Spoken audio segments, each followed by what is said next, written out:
छत्रपति शिवाजी महाराज के जीवन से जुड़ा हुआ संपूर्ण चरित्र जो पढ़ा गया है वो बहुत थोड़ा पढ़ा गया है और जो संपूर्ण उनका जीवन है वह बहुत विस्तृत है।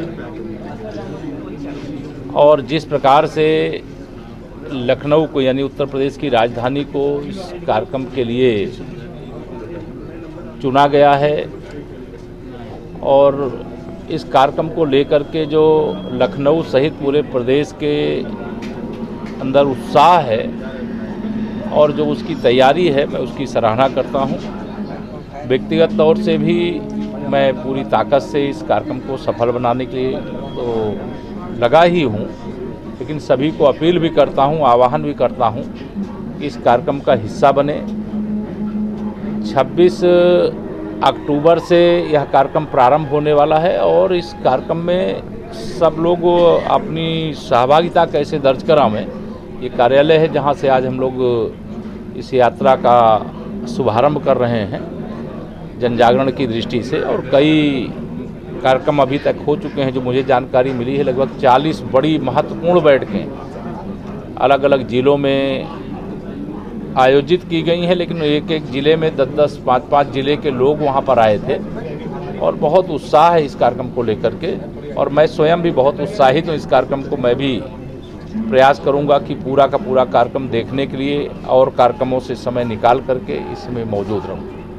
सर, घोसी उपचुनाव को लेकर तमाम जगह होर्डिंग्स लगाई जा रही हैं। एक तरफ सपा कार्यालय के सामने होर्डिंग लगाई गई है कि टाइगर अभी जिंदा है, शिवपाल यादव की फ़ोटो। दूसरी तरफ लगाई गई ओम प्रकाश राजभर की फ़ोटो कि ये दगे हुए कारतूस हैं, सभी राजनीतिक दल सावधान रहें। इस तरह की चीज़ें हो रही हैं। मैं ये मानता हूँ कि अहंकार के आकाश में किसी को बहुत उड़ान भरने की आवश्यकता नहीं है।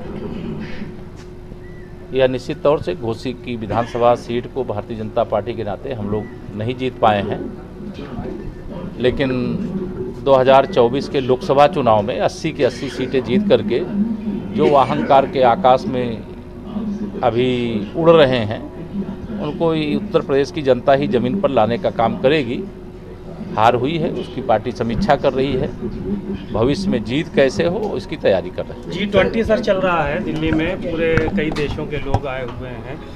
देखिए, G20 कोई साधारण चीज़ नहीं है। मुझे तो दिल्ली भारत की राजधानी में स्थित जो भारत मंडपम है, मुझे वो संयुक्त राष्ट्र संघ का जैसे कार्यालय लग रहा हो कि आज पूरी दुनिया भारत में, भारत की राजधानी में, और इसका श्रेय अगर किसी को जाता है तो भारत के यशस्वी प्रधानमंत्री माननीय श्री नरेंद्र मोदी जी को जाता है।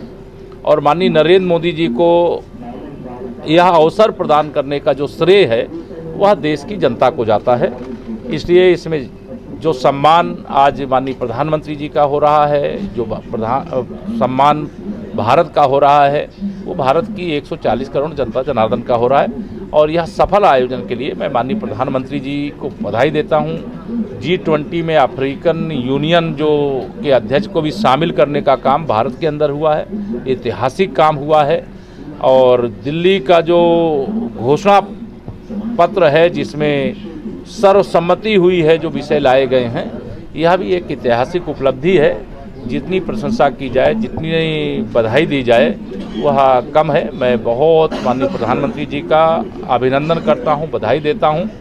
और जो विश्व के तमाम सारे नेता हमारे भारत में आए हैं, हम अतिथि देवो भव का जो संस्कार है उसका पालन कर रहे हैं। हमारे स्वयं माननीय प्रधानमंत्री जी विश्व नेताओं का स्वयं स्वागत करने का भी काम किए।